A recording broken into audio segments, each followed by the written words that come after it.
Meghan Markle may have a bigger problem than bad headlines because now it looks like America has turned on her. Popularity ratings for Meghan Markle in her home country of America are absolutely damning. Harry's Invictus nightmare. With the Netflix broadcasting contract up in smoke, with Harry's rate for speaking engagements having gone from $1 million per appearance to 50,000. Yeah, I mean, it's funny, isn't it, that at the time in when Netflix drops her, Netflix no longer invests in As Ever as well. And I don't think the reputation is what it used to be. Correct, yeah. And I think after Dusseldorf, after Vancouver, and with Birmingham coming up. An ally of the Sussexes has revealed that not only are visits to the As Ever, or Was Never, as Lady Colin Campbell calls it, website, down. What we're looking at here is a sudden, hard-hitting reversal in Meghan Markle's public standing in the United States that has sparked intense debate and attention across media circles. Her popularity has taken a sharp hit, dropping by 13 points in just half a year, while her online presence is also shrinking fast, with website traffic almost cut in half. And on top of that, Boeing, one of the world's largest corporate giants, has reportedly stepped back from Harry's Invictus Games involvement, adding even more weight to the growing concerns. This isn't just a small dip or normal fluctuation anymore. It's being framed as a full-scale collapse. And the data being circulated is being pointed to as clear evidence that something significant is shifting behind the scenes. Newsweek, a publication that historically leaned more supportive of the Sussex narrative. And I feel like perhaps People magazine is now operating on that sort of thing, that Harry and Meghan operate on PR. They need to get stories out there to tell the world that they're doing great, even though everything is quite clearly and obviously crumbling down around them. And the fact that People magazine ignores the actual truth and the evidence that is out there to show that Harry and Meghan are not doing great across any areas, but they continue this manufactured pumping out of these articles, it's like they bought the gold package. Meghan was liked by 29% and disliked by 27% of respondents in a poll of around 1,300 Americans conducted by YouGov over the first 3 months of 2026, giving her a net rating of +2. The methodology, based on YouGov's rolling rating system, differs from traditional polling in that responses are collected continuously throughout the year and presented in quarterly datasets, providing a more stable measure of sentiment. Has now released polling data that paints a far more damaging picture than before. And the shift is hard to ignore. According to YouGov's rolling quarterly tracking, back in the third quarter of 2025, Meghan held a 37% favorability rating in the United States, with 22% viewing her unfavorably, which placed her at a net approval of +15, a position that, while not spectacular, still suggested stability and room to build a public image strategy around. At that time, a +15 net rating was seen as workable, the kind of number public relations teams can manage and improve over time with the right campaigns and media direction. But everything changes when you fast forward into early 2026, where her favorability drops to 29% and her unfavorability rises to 27%, shrinking her net approval down to just +2, a dramatic tightening that signals major public perception erosion. These figures represent a sharp drop from the third quarter of 2025, when Meghan was liked by 37% and disliked by 22% of respondents, giving her a net approval rating of +15. That equates to a 13-point decline over 2 quarters. Now, I just have to tell you, I've been a bit of a sort of student of these YouGov rolling figures over the years, because especially in my previous life and my current life, actually, when you're looking at politicians, it's very important because it tracks the rolling sentiment of how people feel about celebrities or politicians or big names. A drop like that is huge and quick. Like, usually you'll tend to see like maybe up a couple of points, down a couple of points, depending on people, say, have had a big movie out or if they've been involved in a big story. but a 13-point decline over 2 quarters. That shift represents a 13-point collapse across just 2 reporting quarters, and analysts familiar with polling behavior are calling it highly unusual because typical movement tends to stay within a 2 to 3 point swing either way, not double-digit drops like this. In most cases, those small fluctuations come from predictable events like film releases, interviews, viral appearances, or controversies that temporarily sway public opinion. But what's being seen here is far beyond that normal range. A drop of this size is being described in PR terms as a reputational emergency-level event, something that would normally trigger rapid response strategies, narrative correction efforts, and aggressive media management. And what makes it even more complicated is the geography of the shift, because this isn't happening in the UK, where critics or tabloids are often blamed for negative coverage. This is happening in the United States. This is what like a PR expert would say required a reputational crisis management intervention. The problem is, I think that's been tried so often by Meghan. Royston writes, traffic on Meghan's As Ever website appears to have slowed over the same 3-month period as measured by SimilarWeb.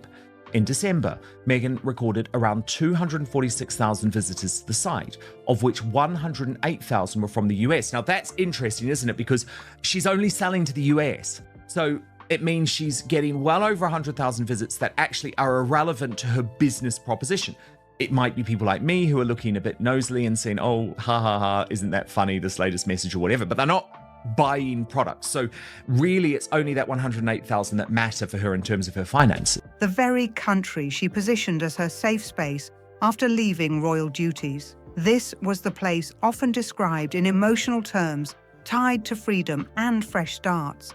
Yet now, the decline is happening right in that same environment without external royal pressure to point to. Adding another layer, journalist Jack Royston of Newsweek, who once appeared more sympathetic toward the Sussex narrative, has reportedly had to adjust his tone as the data became harder to ignore, with consistent positive framing no longer matching the visible trends in the numbers. Even voices that were previously more protective are now presenting more neutral or critical interpretations because the figures are simply too large to dismiss. Meanwhile, Meghan's lifestyle brand As Ever, which includes products like jams, honey, candles, and curated home goods, is also showing significant digital decline in American traffic, which is especially important since the US market is effectively its core audience. In December, reported US traffic stood at around 108,000 visitors. In January, her total number of visits rose to 268,000. But, and this is a huge but, US visits fell to 89,000, indicating that the US traffic declined despite an overall increase in visits. And Meghan, I repeat, is only selling to America, which means that her sort of customer base has actually dipped to 89,000. Remember, the vast majority of those people will not be buying anything. The US is currently the only country she shops to, making the geographic breakdown particularly significant. Meghan has said she plans to take her business global, but has not launched internationally yet. In February, gosh, this gets so much worse, guys. Traffic fell to 213,000 visits internationally, including about 83,500 from the US. So again, the market is just getting smaller and smaller. It recovered slightly in March, 226,000, 94,000 in the US, still under that 100,000 number though. But again, April was disastrous. It tanked. 178,000 overall, but just 61,500 in the US. Now, remember, if you look at the start of the year, she was at 108,000.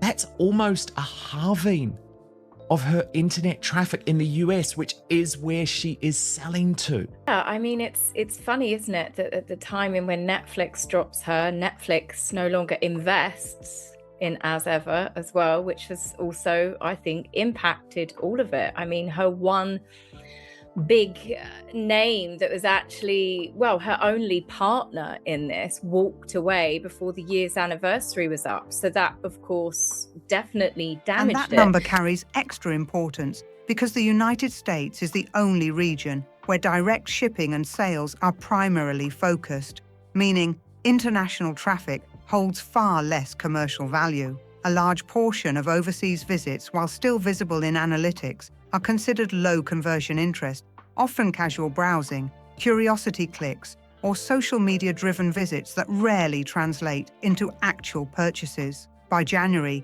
that number dropped to 89,000, then fell again in February to 83,500, before briefly rising in March to 94,000, suggesting a short-lived rebound that didn't hold momentum. But April delivered the steepest decline, collapsing to just 61,500 American visitors, a dramatic fall that represents roughly a 43% reduction in traffic within just 5 months. That kind of decline is significant for any direct-to-consumer brand, especially one still trying to establish stable purchasing behavior and consistent customer retention. And while exact sales data has never been publicly released, the assumption among analysts is that when traffic nearly halves, conversion volume tends to follow a similar downward direction, especially for brands without deep retail infrastructure or long-standing market dominance. What makes the situation even more striking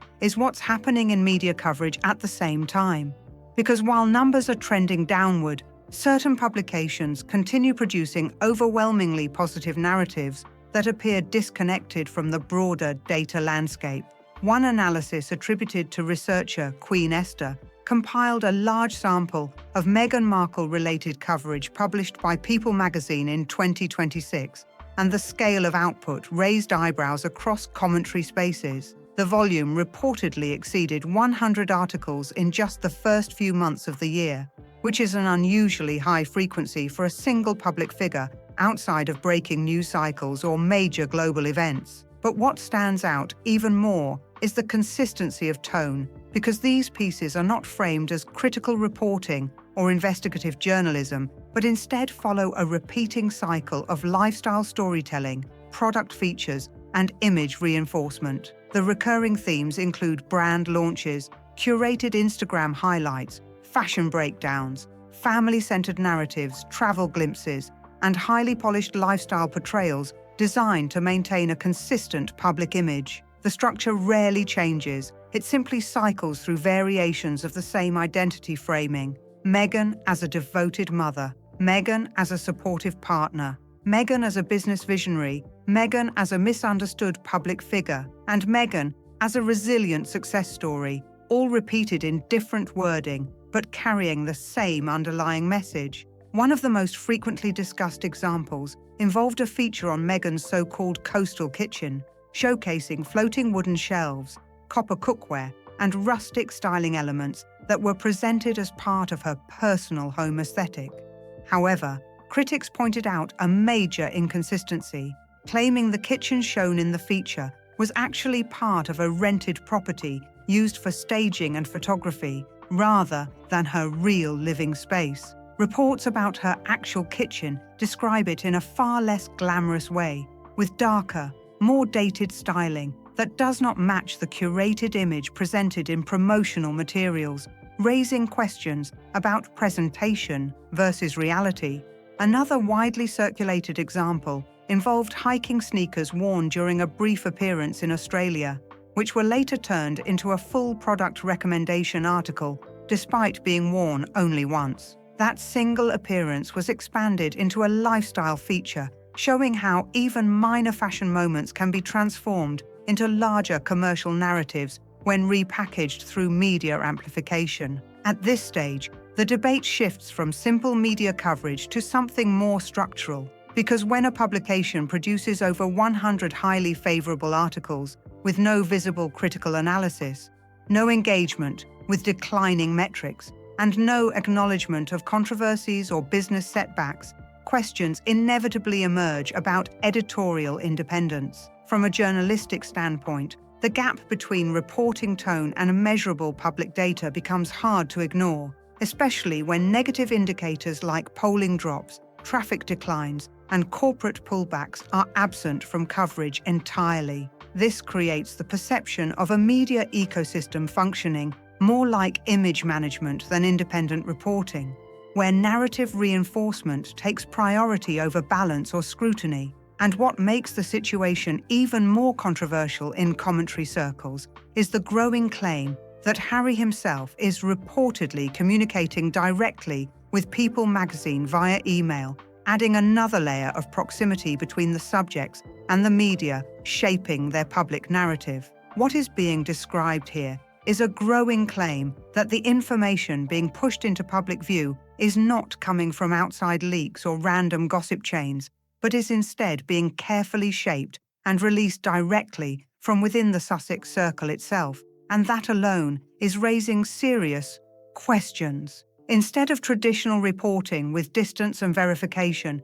critics argue that what's being circulated is a polished narrative dressed up as independent journalism, and that perception is starting to spread loudly across online discussions. The concern being raised is that this is not neutral media coverage anymore, but something that functions more like controlled messaging, where every detail appears designed to shape opinion rather than investigate truth. And that shift is not going unnoticed. From that perspective, some commentators are calling it a modern form of propaganda-style communication, and they claim audiences are becoming more aware of the pattern and starting to question what they are being shown.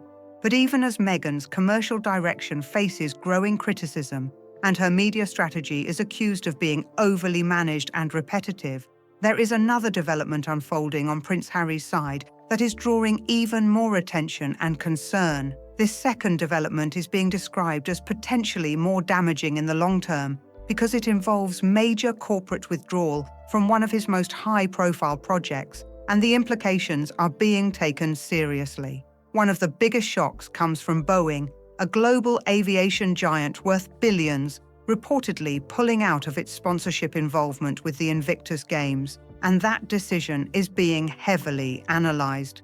People are emphasising that Boeing is not a small or unstable company that cuts support lightly, so its withdrawal is being interpreted as a deliberate reputational decision rather than a financial one. The scale of Boeing's business makes the move even more striking, because for a corporation of that size, sponsoring an event like Invictus would normally represent a relatively minor expense, not a burden. So when reports suggest they stepped away, the interpretation being pushed by critics is that this is not about cost at all, but about brand association and perceived risk. The argument being made is that the public image surrounding Harry and Meghan has become complicated enough that some corporations may no longer want to be visibly connected to it. This idea is being reinforced by broader claims that the Sussex brand has developed a kind of reputational toxicity in certain business circles, making partnerships more sensitive than before. And within that context, the Invictus Games scheduled for Birmingham in 2027 are now being closely scrutinised for their funding stability and sponsor lineup. With approximately 15 months remaining before the event, reports indicate there are currently only 11 unnamed sponsors involved, contributing a combined total of around £4 million, which is being described as unusually low. When compared to previous editions, especially Vancouver, the difference becomes even more dramatic and is being used as a key point of comparison in criticism. In Vancouver's case, Boeing and ATCO reportedly served as co-presenting sponsors, alongside roughly 44 corporate partners, generating tens of millions in support overall, which created a much larger financial structure. By contrast, Birmingham reportedly has just 11 sponsors in total, while Vancouver had 44, and that numerical gap is being highlighted as a sign of declining corporate engagement. Even individual donations, which sometimes help fill gaps in fundraising-driven events,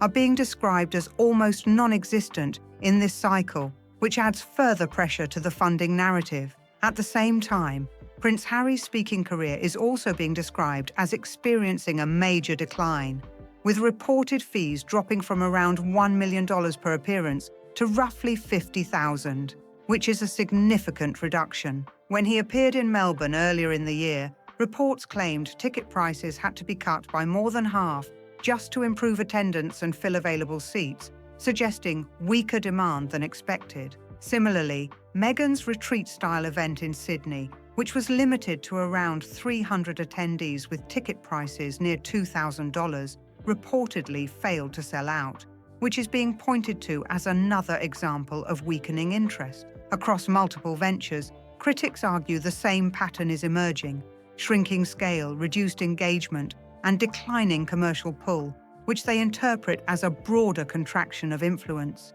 More importantly, the Invictus Games themselves are now being framed as the last major project still carrying emotional and reputational weight for Harry, which makes any sponsorship withdrawal feel even more significant. However, the discussion takes a more controversial turn when attention shifts toward how Invictus funding is being spent.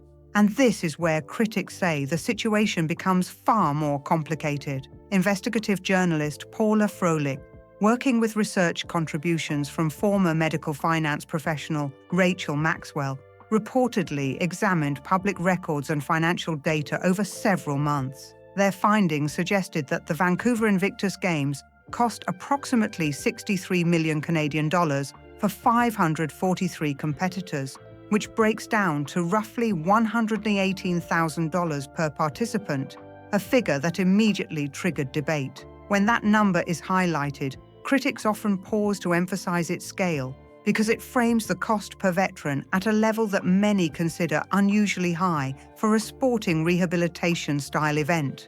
For comparison, the United States Warrior Games, which serves a similar purpose for injured service members, operates on a total annual budget of around $2 million and includes travel and accommodation support for participants. Germany also reportedly runs a comparable event at approximately $200,000 total, which further intensifies comparisons being drawn between different models of funding. This contrast is being used to raise questions about why Invictus appears to operate at such a significantly higher cost per competitor. One of the most controversial points being circulated is the claim that many Invictus veterans are required to cover their own travel and accommodation costs unless they are still actively serving, which critics argue adds financial strain on participants. Meanwhile, allegations cited by author Tom Bauer in his book Betrayal suggest that Invictus funds may have been used for luxury travel arrangements, including private jets and high-end hotels associated with Harry and Meghan, though these remain claims and not proven facts. Veterans, according to critics, are therefore seen as funding their own participation experience, while luxury logistics are allegedly prioritized elsewhere, which fuels further public frustration and debate. When broken down further, the $118,000 per competitor figure is described by critics as enough to fund life-changing support systems such as prosthetic limbs, home accessibility upgrades like ramps and stair lifts, modified vehicles, or advanced hearing and mobility aids. For veterans in lower-income countries, such as Nigeria, where average monthly income is reportedly around $100, that same figure is framed as representing nearly 2 decades of wages, which intensifies the emotional weight of the comparison. At the same time, additional scrutiny has started to shift toward Harry's broader philanthropic network, including Travelist, where questions are being raised about financial transparency and shrinking reserves. His earlier charity Centrebal, founded in memory of Princess Diana, has already gone through a major internal breakdown following a public leadership dispute, which critics say adds to a pattern of instability across his initiatives. From this perspective, some commentators argue that a consistent trend appears across multiple projects he has been involved in, and that pattern is now being closely examined in public discourse. As a result, a common reaction seen across online discussions is a demand for deeper investigation into how money is managed across these ventures, with financial transparency becoming a central concern. This demand is not limited to the general public, as some veterans themselves are reportedly expressing frustration over management decisions and communication issues surrounding the Invictus structure. Tom Bauer has also reported claims from former Canadian Invictus executives who allegedly expressed dissatisfaction with internal dynamics and describe Meghan as a distracting presence during operations focused on injured veterans. What is being described here is another wave of criticism surrounding how the Invictus Games is allegedly being portrayed, with claims that the focus has shifted away from pure rehabilitation and toward a highly produced public image that some observers say feels more like entertainment than recovery-focused sport. One critic reportedly argued that the event is all bling, not rehabilitation, suggesting that the original mission of wounded veteran support is being overshadowed by presentation, branding, and media optics that dominate public-facing moments. This perspective also includes allegations that the event has increasingly become centered around the visibility of Harry and Meghan, with their presence positioned in a way that draws attention away from participants themselves. Some claims even suggest that a personal photographer is used to stage or carefully frame crowd scenes, creating visuals that make attendance appear larger or more energetic than reality in certain moments. At the same time, critics point to a more emotionally charged contrast, arguing that the true focus of the Invictus Games should be the veterans, men and women who suffered life-changing injuries in service. Yet some of them are reportedly still paying their own travel costs just to attend the event. Supporters of Invictus strongly reject these claims, but in online discussions, the contrast between image and mission continues to fuel debate and strong reactions. While this controversy was unfolding, attention shifted back to the British royal family, who were seen gathered at another significant personal event. Peter Phillips, the eldest grandson of the late Queen Elizabeth II, held his wedding to Harriet Spurling in a countryside ceremony in Gloucestershire, described as elegant, private, and deeply traditional. Senior royals were in attendance, including King Charles III and Queen Camilla, along with Prince William and Princess Catherine, who appeared together as part of the core working royal family unit. The event was widely interpreted in media commentary as a rare moment of visible unity within the royal household, especially given the ongoing public tensions that have surrounded the family in recent years. However, what stood out most in coverage and discussion was the absence of Prince Harry and Meghan Markle, who were reportedly not present at the wedding. Some reports even suggested they were not invited, a detail that quickly became a focal point in commentary circles and online debates. That absence created a powerful visual contrast that many commentators seized on, framing it as the royal family gathered together in celebration, while Harry remained physically distant in California. In that narrative, Harry is often portrayed as observing major family milestones from afar, separated not only by geography, but by strained relationships and unresolved tensions. Critics use that imagery to argue that his departure from royal life resulted in long-term isolation from core family events and traditions. They frame it as a symbolic divide where one side of the family continues its public royal duties in the UK, while the other side operates independently in the United States. From that perspective, the wedding becomes more than just a family event. It becomes a visual representation of separation and different life paths. Critics then extend that narrative further, arguing that Harry exchanged his position within the royal structure, along with his established relationships and public role, for a new life built around independence and partnership. Within that framing, Meghan is often placed at the center of that decision by commentators, particularly when discussing the decline in her public approval ratings and commercial traction in the US market. However, supporters strongly reject this interpretation, arguing that such narratives oversimplify personal decisions and ignore the complexity of institutional pressure, media scrutiny, and individual autonomy. At the same time, attention shifts to their commercial ventures, particularly the loss of major partnerships like Netflix and Spotify, which were once seen as foundational pillars of their post-royal media strategy. With those deals no longer active, critics argue that no equivalent replacements have emerged at the same scale, which they interpret as a reduction in mainstream media leverage and influence. This has led to broader discussion about whether the initial wave of enthusiasm following their royal exit was sustainable in the long term, or whether it was driven primarily by curiosity and timing. Some commentators argue that early support was fueled by the novelty of the freedom from royal life narrative, which naturally attracted global attention and sympathy at first. But as time passed, they claim that audience interest began to shift, especially as content output increased and media visibility became more constant and repetitive. That repetition is often described as overexposure, where frequent interviews, product launches, streaming specials, and curated public appearances begin to reduce impact over time. Examples frequently referenced include lifestyle branding projects, promotional interviews, curated storytelling features, and high-visibility public appearances that blur the line between personal life and commercial narrative. Critics argue that when too many similar media moments are released in quick succession, audiences begin to disengage not out of anger, but out of saturation. And that leads to one of the most important points being raised in commentary discussions: the difference between attention and engagement. Because attention can be high while engagement drops,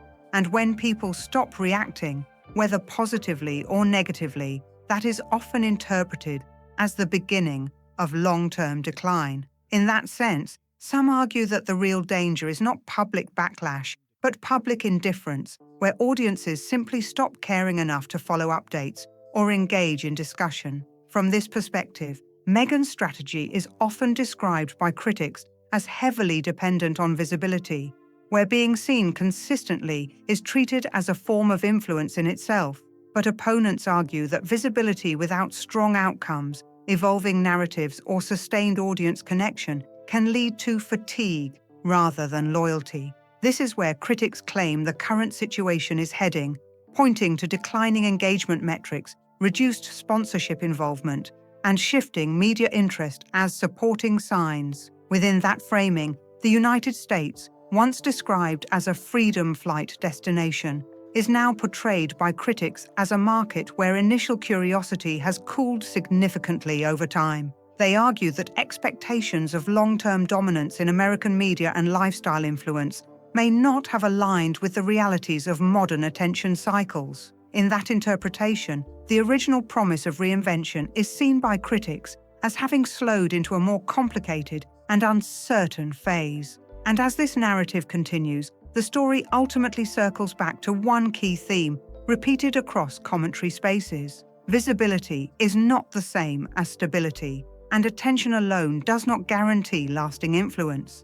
From here, viewers are encouraged to continue following the discussion, stay updated on unfolding developments, and explore related breakdowns appearing on screen.